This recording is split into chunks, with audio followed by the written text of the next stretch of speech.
Welcome to Be Simply. This is Suzanne Toro, and I want to thank you for joining us today. We have special guest, George Madrid. He is a musician. He is one of the band members of Manuel The Band. He also has a record label, Monte Bre Records, where he is a guide and a steward to new and up-and-coming artists here locally in Southern California. Without further ado, let's dive in with George.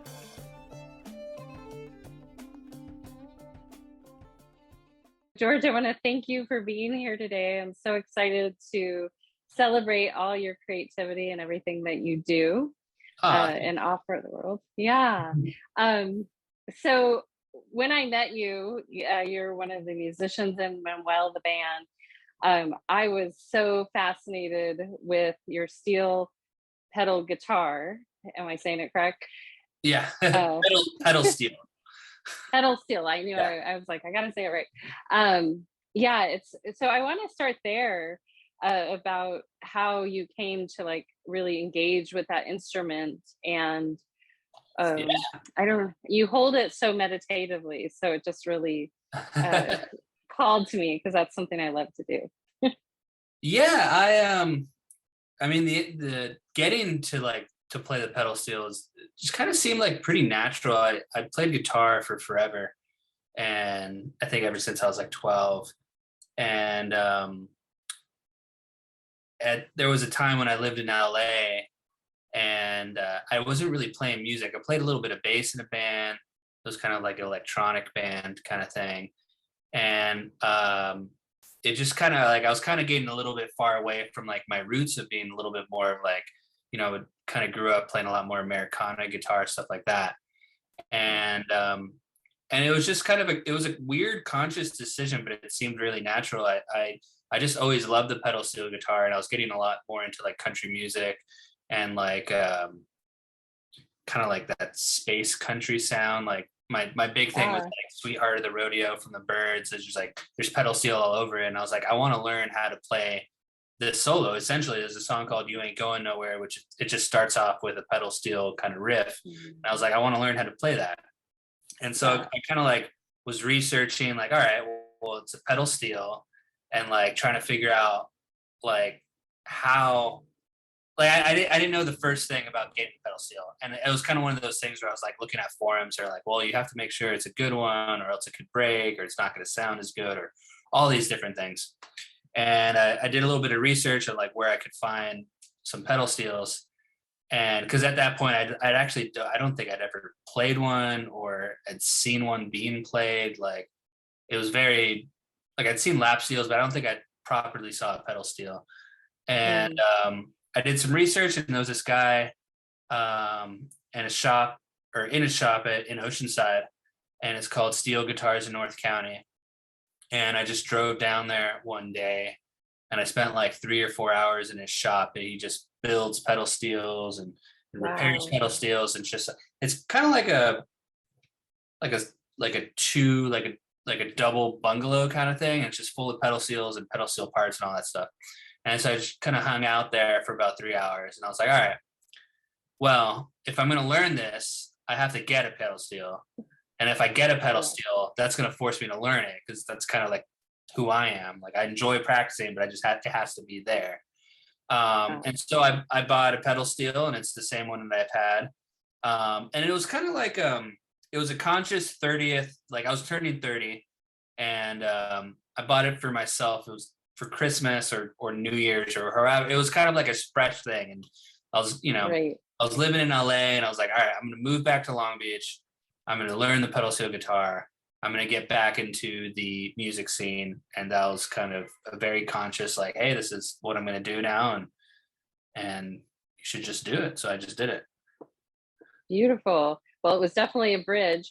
And then share with listeners how it came to be a part of Manuel The Band as far as a feature in there, because it's really magical to see it. You guys do really a magical thing all together. Yeah, for people that don't know that band, it's this kind of big kind of jam band pop thing, but it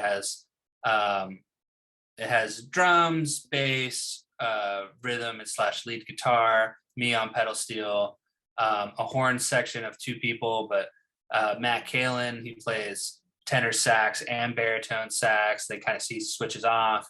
And then Richard Fernandez plays trombone and trumpet. They kind of switching off. And so like my role in a band like that is kind of like a keyboard. Like you would see that in bigger bands like that. It's generally there'll be like someone playing a keyboard. So it's kind of like an auxiliary thing. But it works really well.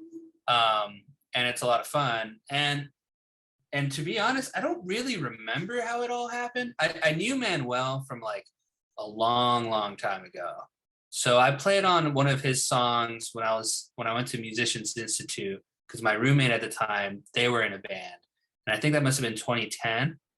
And so I'd known Manuel from that, played some guitar on that, and hadn't talked to him in a long time. And then I'd started playing in a bunch of different bands, and he had, split up with his band, and he was looking to kind of do a new thing. And I went to Long Beach City College for a minute, and I was in a class with Brandon, the drummer, and it must have been somewhere in there. We just had a practice, and it was like, all right, this is a lot of fun. It's kind of like it allows everyone to kind of play differently, but to their strengths. Like I can fill up a lot of space. Manuel can focus mostly on rhythm and vocals. And so I kind of switch between like lead guitar style and pedal steel and like the piano organ kind of long tone kind of thing. Right. And then it's just kind of slowly developed from there with, I think Richard was around the same time that I joined. We kind of like started playing with Richard trombone, and we had a different bass player, and Matt joined. And yeah, so it's been, I don't know, it's been a lot of fun. A little evolution. Yeah. And how have you integrated it into your own music? I just saw today the kind of interesting you did with Manuel and an artist from here. I'm escaping her name, Celia. You guys did "You're the One," a cover with the violin. That was with Chelsea Rose. Chelsea. Okay. Yeah, she goes by the artist name Crosive, which is like C and then Rose and then I don't know. Anyway, but yeah, she's great. And that was kind of like that whole kind of thing is so basically when I moved back to Long Beach and I've been in kind of the music business for a while, me and my girlfriend Alyssandra Nighswonger, we kind of like had this dream of this thing called Monte Bre Records. So it's like a record label / because my whole thing is like when I moved from Long Beach in 2010 to live up in LA, like it was really hard because I love like the Long Beach music scene.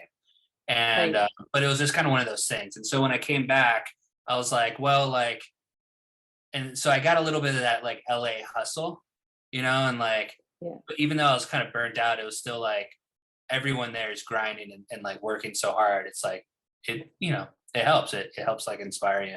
And so when I came back here, I was like, all right, I'm going to start this record label, which is going to be, not necessarily a record label. It's kind of like I just wanted to like basically help bands, musicians, artists or whatever kind of, any kind of field, any kind of genre, like how do they take their music more seriously and kind of help in any way that I could, and just like general management skills and just knowing kind of, I mean, a big thing is like artists don't necessarily know how they're getting paid. And so just kind of explaining a lot of those things, especially like performance rights or like, how do you get a song in a movie or something like that, like those are the kind of things. It's not just the show. And so with Monte Bre Records, it's kind of like when you kind of see like different bands getting big, it's not necessarily one band that like gets big. It's kind of like a scene. There might be like one really famous band, but underneath that, there's always like a bunch of bands that might even be their openers. They're just like a scene. So the idea would be to kind of like help with the Long Beach scene and create something. And really with that came, hey, like if we kind of put together people to record together, maybe that'll help spark some creativity. Like we just kind of, and working with Manuel's been great because we've been able to do that a few times. We did some like acoustic sessions with an artist named Mike Moody. And then this last one with the violin and Chelsea was, that was like the next evolution. And then September 13th, we got some dates at Jazz Cats and probably going to do another quartet kind of thing like that. But really it's just kind of like, it's just trying to like, just keep moving, like keep kind of pushing yourself to just do the next thing.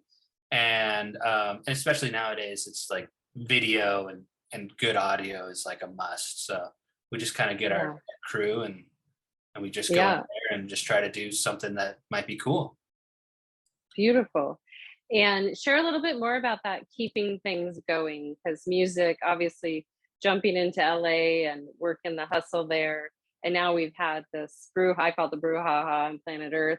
And coming out, it's like a new frontier with music. If you could share just how important it is to keep that momentum going and building like fan base and all of that good stuff. Yeah, I mean, I think, it's complicated because I think every artist is different, but kind of what I've seen and just what I've experienced in life is like, when I first started playing, it was like, we all pulled our money together. We made an album. It took a year to make the album. You'd already played the songs to death. It takes another year to like pull our money together to make, CDs or something. The next thing you know, it's like 2 years down the line and you haven't really done anything. You haven't released anything. It's like, it's tiresome. And so the whole idea is just like, as a band, is to get these like little wins that keep you moving forward. And so the idea there is like, all right, you put something in the calendar for like 2 months down the road, you get it done. You try not to be too precious with it. Like it might not, like every recording is not going to be the best. Every show is probably not going to be the best. But you try your best to do it. And just not be so precious where you kind of lose the momentum. Because a lot of times, especially with bands, it's like, they're tough. It's tough. Like it's a tough relationship with a bunch of different people, right? And your whole band, in our band, it's 6 people.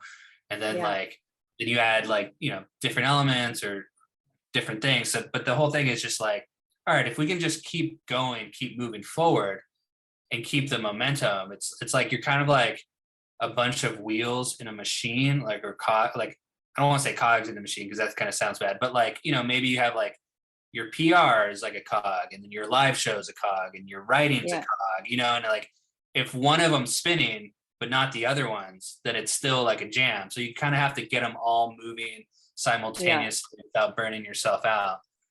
Because then that's kind of how you can build some momentum.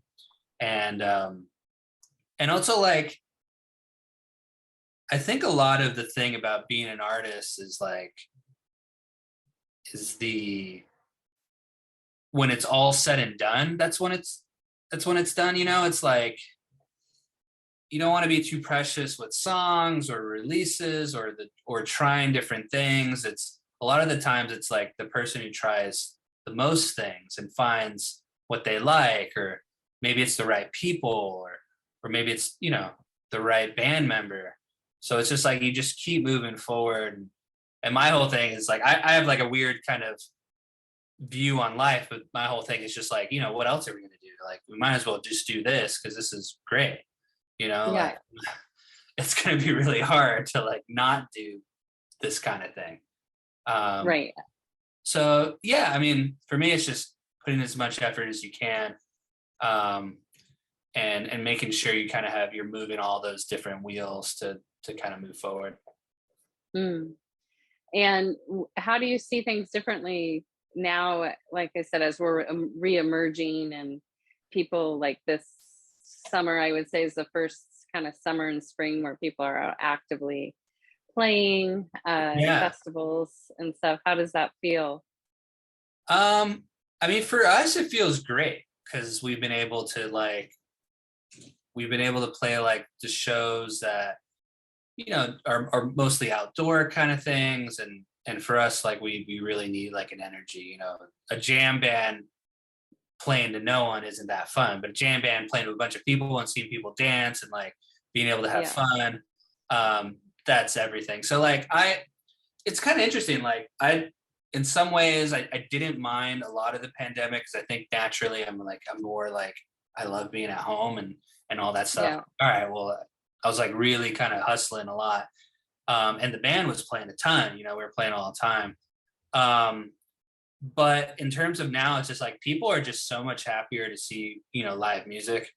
You can really kind of tell that they've been missing it, that they're ready to kind of see musicians again, which is something like I've noticed a lot more, like, you know, weddings and things like that. It's not necessarily a DJ. They're like, you know, like, forget it. Like let's just hire a band and have fun, you know? Yeah. And being able to play music with your friends and have fun is like, and encourage other people to have fun. Cause, you know, it's like that's part of the job too, is like, yeah, the job is to make you have fun.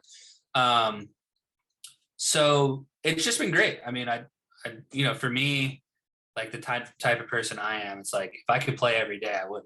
It's awesome. You know, the whole setup and lugging stuff to the venue and stuff, that's tough, but the time you get to play is really awesome. Yeah, it's well worth it. And share a little bit about, you know, we've gone through this digital age where people can do a lot of crafty things on the computer. So share the sweet spot in live music, and how, while you can do certain things on recorded music and stream them, you know, just the depth that can be received by the audience and that you guys can reach together in a live venue. Yeah, definitely. I mean, I'm not 100% against like pre-recorded music or samples and stuff. I think there's always a good balance, because sometimes you know, we just kind of started incorporating a sample machine into Manuel The Band set, and it's been a lot of fun, because there's just certain things, you know, maybe you want something to have crazy like delay or reverb or something, and it's just work out. But I think the spontaneity of things, you know, of like, you know, you're taking like a solo, and then you kind of like, then I always kind of like look out while I'm playing to find the people that are having the reaction and play to them, and like trying to get reactions out of people. Like a lot of the times it's like trying to get a reaction out of your bandmates to like push them to do something, or like playing with time a little bit, or playing with like the especially with the pedal steel, like playing with like the pitch, you know, because it's like there's no frets. It can kind of like, you can kind of move it over or move it down, or sharp or flat. But I think you know, I always loved live bands, and I think that people really respond to other people having a great time.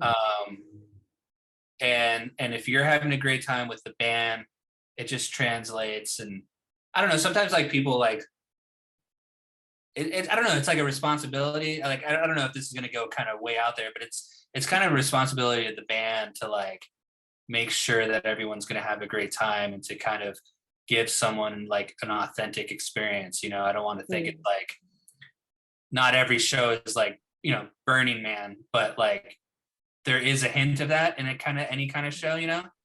Right. So like, so we just try to make people have fun and also like take risks, you know, like as long as like for me, it's like, as long as I'm practicing, like I practice like all the time at home, the pedal steel, and I'm always trying to like figure out different things. But once you're like playing, it's just like whatever's in the moment, you know, like if there's some crazy fireworks going on or something, you're going to play different that show than if it's like a show at a restaurant, you know, kind of like, you know, and the same with that. And it's just like super spontaneous. It's like in the band, we're all like really big jazz fans. So everyone's trying to like do some different improvisation. I don't know if this is answering any of those questions. Absolutely. No. Like, yeah. No, it's beautiful, because I think for a while, some of that had been lost a little bit, you know, and I see like some of the younger generations really wanting to harken back to like live real band music. So I think that's why there's the desire for it versus, and like you said, there is an art to even performance. Like when I used to tour with a certain band that's pretty well known, they would like they would have a DJ on stage with them because it was a high dance performance, and then they would blend in some of that stuff that they could only achieve in the studio, like post-production typically. So that's a mastery too, right? You know, it's all. Oh yeah, like, definitely. It's a whole nother skill, which is like, you gotta be really good at computers and stuff. Yeah. It's like the DJ god up there, you know. Yeah. mix it in. Can you share how with for you, like with your own music, where has it taken you as of late, you know, especially having the incubation time during the COVID? I mean, for me, it's like, it's mostly kind of like trying to like harness my ADD or ADHD or whatever it is. It's like you get really like one day, like I'll be like really into jazz and like really want to listen to that, or the next day it's like straight up like country stuff, like oh I'm gonna like learn a bunch of country gig stuff, or the next day it's like, you know, sometimes practicing can kind of feel like classical music a little bit. You're just like practicing scales and arpeggios and all that stuff. So you're trying to like, how do you make that fun? But my musical taste is like, when I'm at home, like playing guitar, like my favorite music is like the Beatles, Elliott Smith, Neil Young, anything you can do with like an acoustic guitar kind of thing, like very like back to that kind of stuff. Graham Parsons, things like that. Like that's the stuff that I love. And maybe like Willie Nelson, like things that resonate a lot, or like especially are the lyrics and like their turn of phrases and things that kind of make you feel a lot of things. I think that's probably the biggest thing, is like finding music that makes you feel a certain way. And kind of figuring out, oh, what's going on there, you know. And then with the pedal steel, it's kind of like, a lot of it is like, for me with the pedal steel, is just learning different like solos and like lead lines, and especially vocal melodies, and just at least like trying to like learn as much as, you know, sometimes you forget it, sometimes you don't, like sometimes things sometimes they don't, or sometimes they like translate well into the everyday thing. But like with the pedal steel, at least it's like trying to find different harmony and different things to like, that'll kind of make my bandmates kind of like have a reaction, like laugh or smile, you know, like if they have like the right, like if it's the, like, you know, it's like the right chord or something, you know, it can really kind of change kind of how like the context of a melody or something. But yeah, a lot of oh man, I was gonna think of something, like a lot of the pedal steel is like, it's on top of things, you know, right, if that makes sense. Like when I'm playing big chords, it's kind of like a foundation, it's kind of a thing. But like, you know, maybe you have like the drums and the bass, they're kind of the foundation, and you have like guitar, and then you have like the horns, because the horns, when they're playing, like they're, you know, it's horn time, you know, it's like these are parts, you know? It's very much like, you know, they're not doing pads or background for the most part. And then me, I'm kind of like floating around. I go a lot with like the vocal melody. Like if the vocal melody starts going up, I kind of try to harmonize with that. And luckily I'm in a band that, you know, just, there's no restrictions, you know, everyone's always just like try to play as free as possible. So if in the moment you think that like, hey, like what would sound great here is just something up there high or whatever, and then you go up, or maybe it's something low, or maybe it's like, you know, like, can it sound a little bit more like electric guitar? But yeah, I mean, my musical journey is I love playing guitar. I love playing pedal steel. I still learn most things on guitar. Like that just seems more natural to me. Yeah. I've been learning to sing a lot more, which has been great. So just Nice. like being at home and singing, which is like, you know, it's like the guitar is maybe like here in expression, pedal steel is very expressive, but vocals is like, you know, that's like kind of a pop thing. And so that's been a lot of fun. I don't know, I just love learning songs, you know, just trying to learn as many songs as possible. And if you can share with it's an active record label, right? Here, you guys still have it going? Yeah, definitely. Your Monte Bre. Yeah. If you could share about that, but also about the Long Beach music scene, because it's quite, I think, quite sweet. You know, there's a lot of creativity here in an authentic way, as you used the word earlier.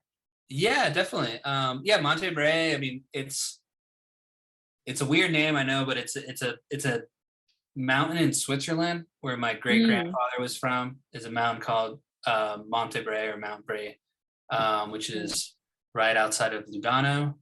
So it's kind of on the Italian side, and it's kind of an homage to that.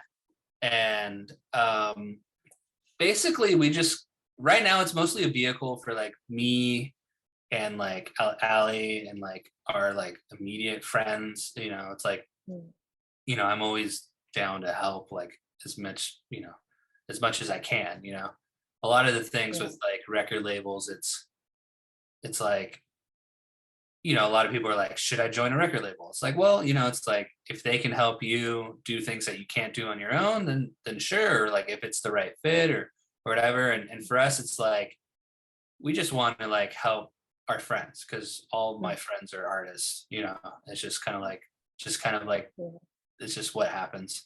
And as far as you know, that kind of ties in with Long Beach is like there's so much great music. There's so many people doing great things and like really great songwriters and great musicians. Like there's a weird kind of like Long Beach is a great spot where there's people that are self-taught, and then with Cal State Long Beach there's like really great musicians that go through there. So it's kind of like this weird melding like point of different artists. And as you grow older, it's like you see the need for like, I mean, that's the community. So it's like if you're not helping your community, then it's like it makes things worse. Like I couldn't live somewhere else without, you know, some open mics and things like that. Like people doing Well, and just, I mean, there's a lot of restaurants here that incorporate that into their offering. So it's like you can have, you know, small spots that are live music or bigger, but then it's definitely a culture here. You know.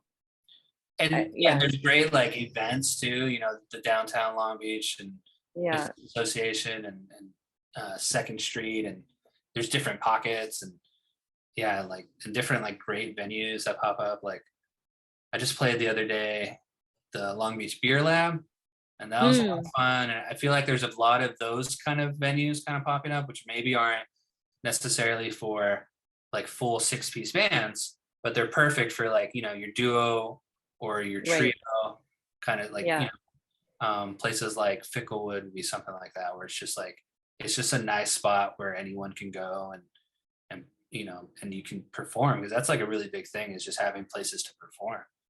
Absolutely. Yeah, which makes artists really learn a lot about themselves.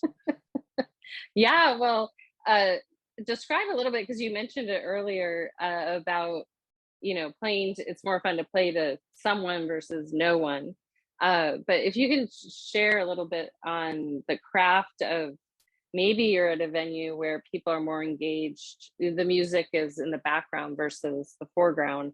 How could you give the musicians listening some guidance on how to engage or still provide where it might catch people's attention? Because you even play at certain things where people might be, you know, out in Naples. I think you guys played just last week or the other week, you know, where people are picnicking and doing things. So share a little bit about that art form where, you know, to help educate the musicians listening.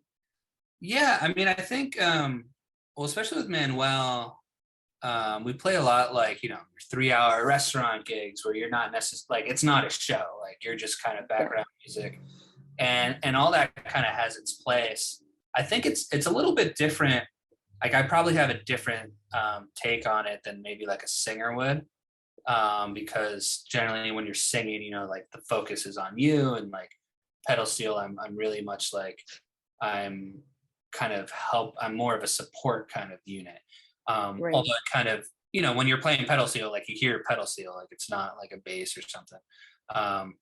But it's very much supportive. But I mean, I even love those gigs because you know, they allow you a certain, even if no one's listening, like you can always find someone listening. Like if you look out and kind of make some eye contact and kind of like, you know, sometimes play to different people. I know that sounds kind of weird, but like, you know, you'll see people in the crowd or eating dinner, and maybe like a lot of it's like about like communication, you know, like you see like, all right, over that table, like they're clearly on a first date, like maybe play a cool love song and see if they react. Or like you look around and it's like, oh, like this is an old couple, maybe I have like an older tune, and see like kind of see what reacts, or like or see how different people react to different tunes. That's always really fun to me. But even if they're not reacting at all, and you're clearly background, it's, you know, getting paid to practice and to work on different things and to take risks, like that's great, you know, because you know you would be doing that at home anyways. Right. And so for me, a lot of times in those kind of gigs, it's like it's a time to take some extended solos and just try things that you normally wouldn't try, or try. That's kind of when you kind of go back to your bag of tricks, I guess, and play something that you've been practicing, you know. Or something that it's also like, I also love those gigs because you play stuff that you wouldn't play.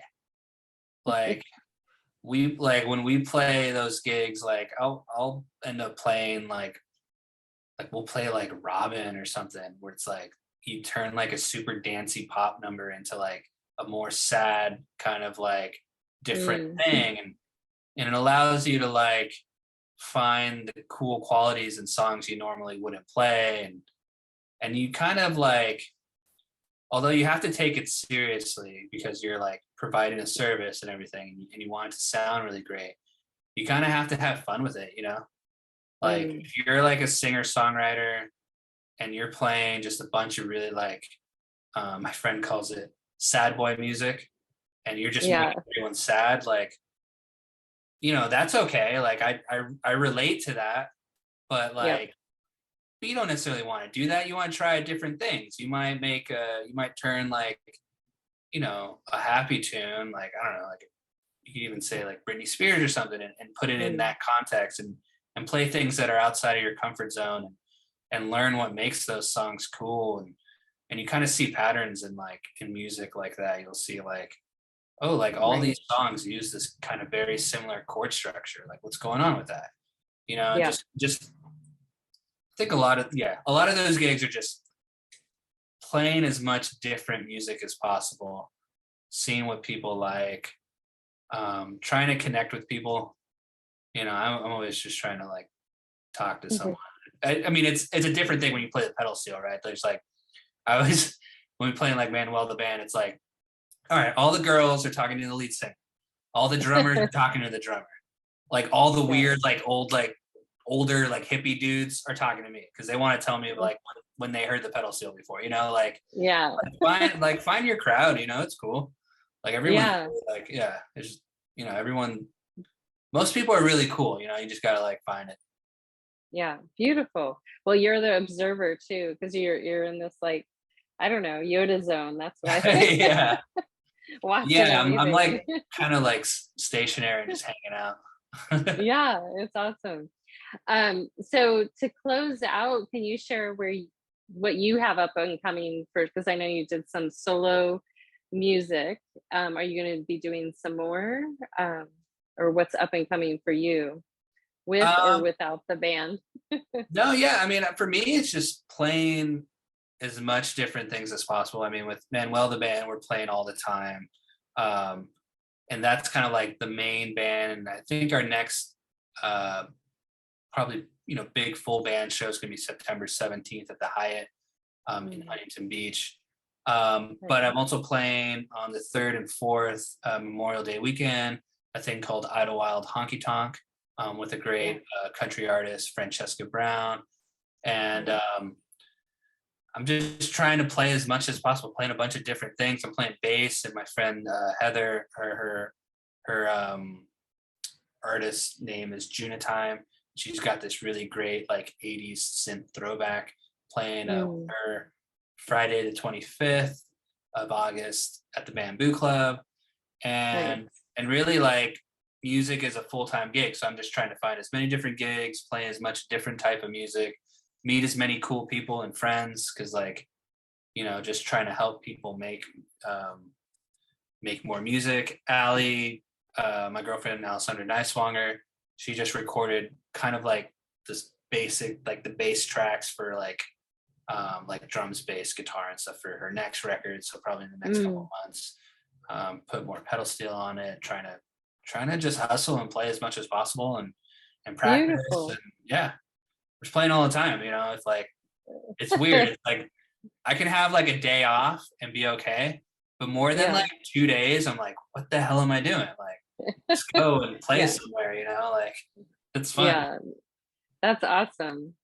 So networking is good for musicians. If you can close out on that note, is because sometimes people don't want to do that. They have their core band, but can you just share the value of sometimes collaborating and reaching out beyond your nucleus that you're setting up for yourself? Yeah, definitely. I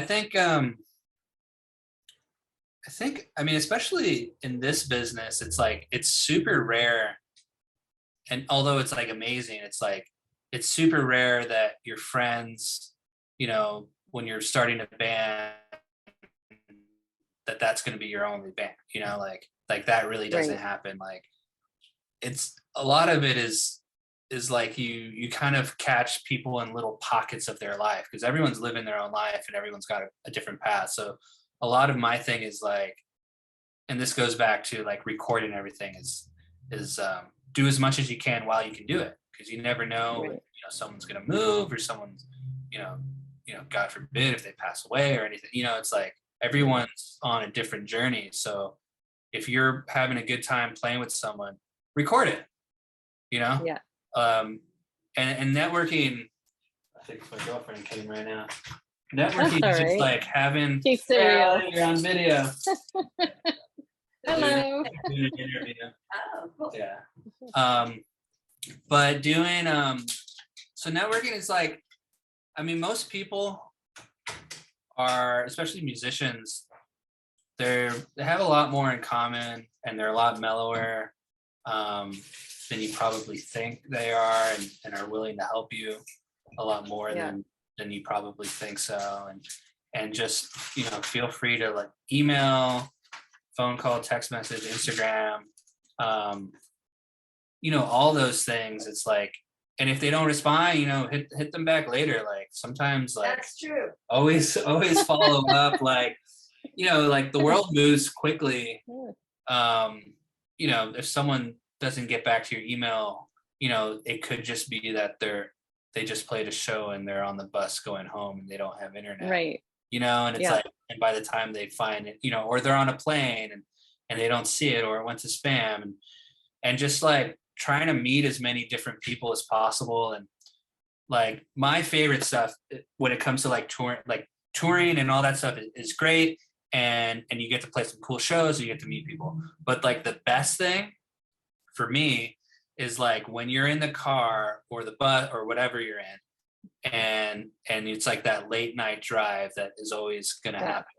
And everyone's like, all right, let me show you the new thing that I'm listening to, or let me show you a song that you'll love. Like you can always connect with other musicians on other music.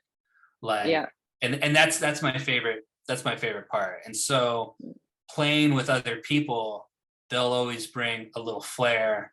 And so really it's like, to me, it's like play with as many different people.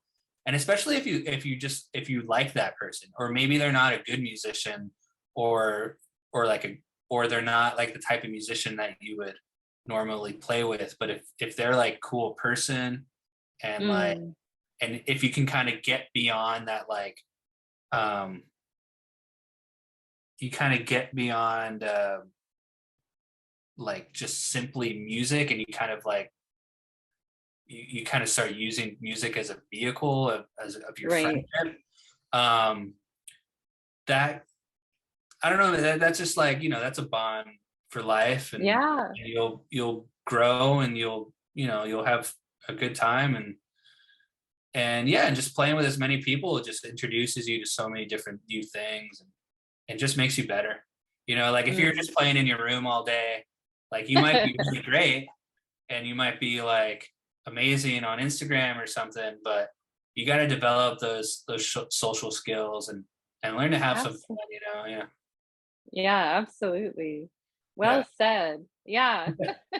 You never know what's going to happen in the chemistry, what happens between one to many musicians can surprise people if they experiment. So yeah, definitely. And sometimes it's like embrace like the tension, it doesn't necessarily mean that like you have to like live in it, but like say you're having some like clashes with like, I don't know, the other singer in the band or whatever, like sometimes realize that sometimes tension is a good thing, and sometimes like, and that can create some really great things, and just kind of be okay with where it goes, and and be okay with it, and like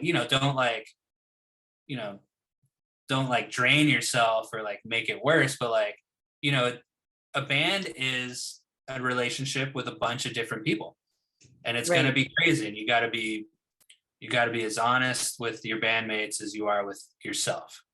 And so you got to do that. And if you're having a hard time with someone, and you got to like, all right, like something like, let's work this out, like how do we do this, or else the music suffers, or sometimes it makes it better. There's always those bands that you hear, it's like despite their like inner turmoil, like the whole music is better, or maybe it's worse, or it's just try as much as you can while you can do it. Yeah. Oh, beautifully said. Well, George, I appreciate you being here. I am really excited to see you guys live. I'll have to make the Hyatt one. I haven't seen you guys live in a while. And I still want to bring you in studio, or get in studio with you to do some more meditative stuff. That was my seed inspiration. Like I want to do some voice overtones with that. Your gift, takes me in. Sure, super. So, if you can share with the listeners, I'll put all the links below. But where's the best place for them to find you, connect, collaborate, create? Yeah, I mean, I think probably the easiest thing, or the best thing, is just Instagram. Like I kind of use that as my creative output. That's not Manuel The Band or like Monte Bre. It's just like Instagram. Like that's me. It's just me in my pocket. Like on the phone. Perfect. So I mean, it's literally connected to me. So that's just I like it. I've never heard that. It's me in my pocket. So that's it just sits there. So I'm just always I'm just playing, and anytime I'm playing, if like if you want to say hi, I'm always around. Perfect. Well, thank you so much. I appreciate after your full day you taking the time, and enjoy rehearsal tonight. And, you have a beautiful day. All right, thank you so much. Take it easy. Once again, I want to you. thank George Ciao. for being Bye. here today, and for all of you listening in. As inspired, support the arts, support Manuel the Band and all the great work George is involved in. We're going to close out with two of Manuel the Band's songs, Hearing Love Songs and Hell Yeah Every Day. Until next time, this is Suzanne signing out with a full heart, a soft gaze, a deep bow, and a namaste. Be simply.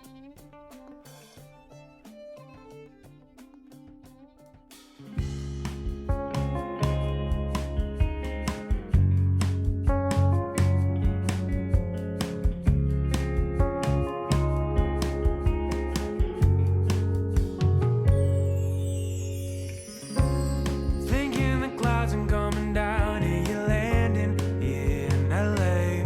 What to say? I'll see you soon. Traffic's getting heavy, and I'm thinking of the maybes and things we do. Me and you, driving impromptu. I could drive and hear you speak. Love your words and how you think. Forgive me if this comes off too strong. Oh no, no, no. I'm hearing love songs in my head. They're getting louder, come again. Oh, and I can't tell what's next, 'cause you're here, then you're gone. So take me back to the start.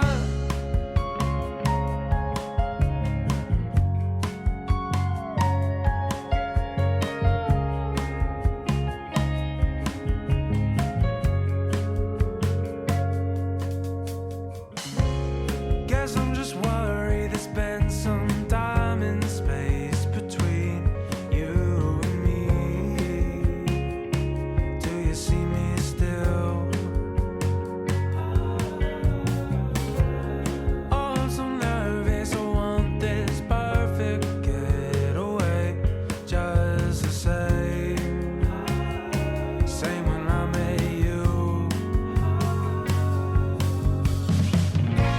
Well, I admit it's hard to think. Is this another worsening strain? Are we just teasing love alone? Oh no, no, no. I'm hearing love songs in my head. They're getting louder, come again. Oh, and I can't tell what's next, 'cause you're here, then you're gone. So take me back. I hope you feel I think I've changed, oh no. I hope you see there's something worth it, 'cause you're still a part of me. That's a guarantee. I'm hearing love songs in my head. They're getting louder, come again, again, baby. No, I can't tell what's next, 'cause you're here, then you're gone. So take me back to the start.